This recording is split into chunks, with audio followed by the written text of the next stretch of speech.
بسم اللہ الرحمن الرحیم۔ شروع کرتا ہوں اللہ کے پاک نام سے جو بڑا مہربان اور نہایت رحم کرنے والا ہے۔ نوری وائس چینل کے عزیز دوستو، السلام علیکم ورحمۃ اللہ وبرکاتہ۔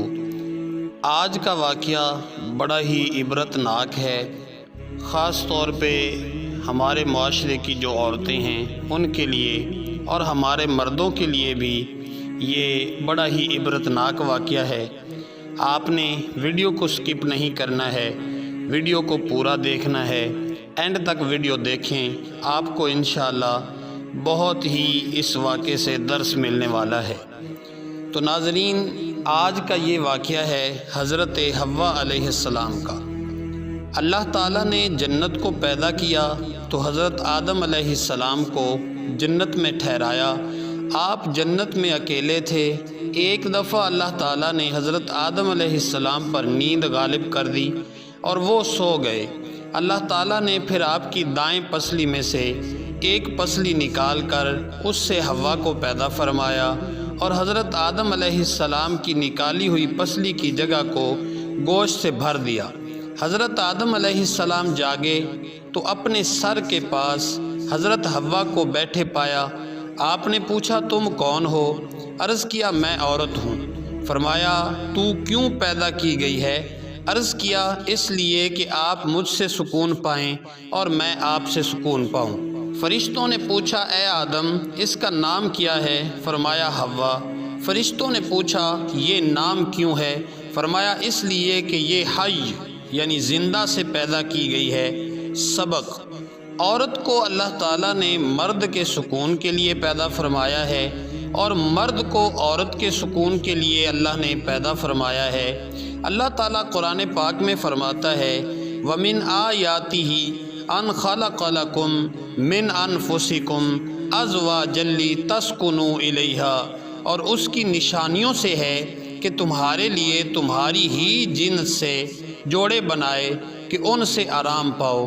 معلوم ہوا کہ میاں بیوی کو اللہ تعالیٰ نے ایک دوسرے کے لیے سکون کے واسطے پیدا فرمایا ہے، اور یہ سکون اسی وقت حاصل ہو سکتا ہے جب بیوی اپنے میاں کو میاں اور میاں اپنی بیوی کو بیوی سمجھے، اور اگر بیوی بھی میاں بننے لگے اور کہنے لگے کہ میں بھی مرد کے دوش بدوش چلوں گی، تو پھر سکون کا حصول مشکل ہے۔ میں نے دیکھا ہے اسی طرح آج کل کے بعض مرد بھی ایسے ہیں جو دیکھنے میں میاں نہیں بیوی نظر آتے ہیں۔ چنانچہ ایک لطیفہ ہے، ایک ڈانسر نے کمال کا ڈانس کیا۔ کرسی پر بیٹھے ہوئے ایک شخص نے داد دیتے ہوئے کہا، واہ رے لڑکی، کمال کر دیا تو نے۔ دوسرا شخص جو اس شخص کے پاس ہی بیٹھا تھا بولا، ارے وہ تو میرا بیٹا ہے۔ پہلے شخص نے معافی مانگتے ہوئے کہا، مس صاحبہ معاف کریں۔ دوسرا پھر بولا، ارے میں تو اس کا باپ ہوں۔ فرمائیے، ایسے جوڑوں میں جن میں میاں بیوی کا امتیاز ہی کوئی نہ ہو، سکون کیسے پیدا ہو سکتا ہے؟ میں نے لکھا ہے، نئی تہذیب کا دولہا بھی آتا ہے نظر دلہن، یہ گویا ہو رہا ہے عقد لڑکی ہی سے لڑکی کا۔ یہاں ایک حدیث مبارکہ بھی سن لیں۔ حضور صلی اللہ علیہ وآلہ وسلم کا ارشاد گرامی ہے، میری امت کی عورتوں پر تو سونا اور ریشم حلال ہے لیکن مردوں پر حرام ہے۔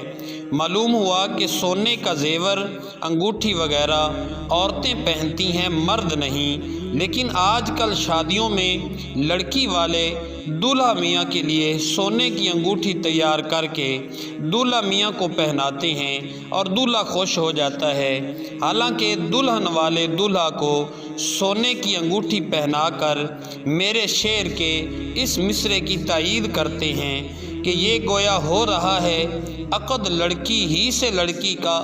یہ بھی معلوم ہوا کہ عورت کی پیدائش پسلی سے ہوئی ہے، اور حضور صلی اللہ علیہ وآلہ وسلم نے فرمایا ہے کہ عورت کی پیدائش پسلی سے ہوئی ہے اور پسلی ٹیڑھی ہوتی ہے، اس سے نرمی اختیار کرو، کیونکہ پسلی کو اگر سختی کے ساتھ سیدھا کرنا چاہو گے تو وہ ٹوٹ جائے گی، اور اس کا ٹوٹنا کیا ہے؟ طلاق۔ اس لیے حتی الامکان عورت سے نرمی اختیار کرو۔ سبحان اللہ، کیسی مبارک تعلیم ہے۔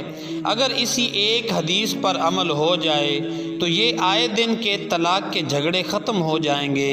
حضور صلی اللہ علیہ وآلہ وسلم نے جہاں مردوں کے حقوق عورتوں پر بیان فرمائے ہیں، وہاں یہ بھی فرمایا ہے کہ تم میں سب سے اچھا شخص وہ ہے جو اپنی بیوی سے اچھا سلوک کرتا ہے، اور میں اپنی بیویوں سے تم سب سے اچھا سلوک کرتا ہوں۔ مرد کا درجہ اگرچہ عورت سے بڑا ہے، لیکن عورت کے حقوق بھی مردوں پر بہت ہیں۔ ایک آدمی کی بیوی مر گئی تو وہ کہنے لگا، بھائیو میری بیوی ہی نہیں مری، میرا باورچی بھی مر گیا، میرے گھر کا محافظ بھی مر گیا، میری دھوبن بھی مر گئی، میری باورچن بھی مر گئی، اور میرے بچوں کی آیا بھی مر گئی۔ گویا یہ سارے کام ایک بیوی کیا کرتی تھی۔ اس لیے اسلام نے عورت سے حسن سلوک کا درس دیا ہے۔ چاہتا ہے چین و اطمینان اگر، چل رسول اللہ صلی اللہ علیہ وآلہ وسلم کی تعلیم پر۔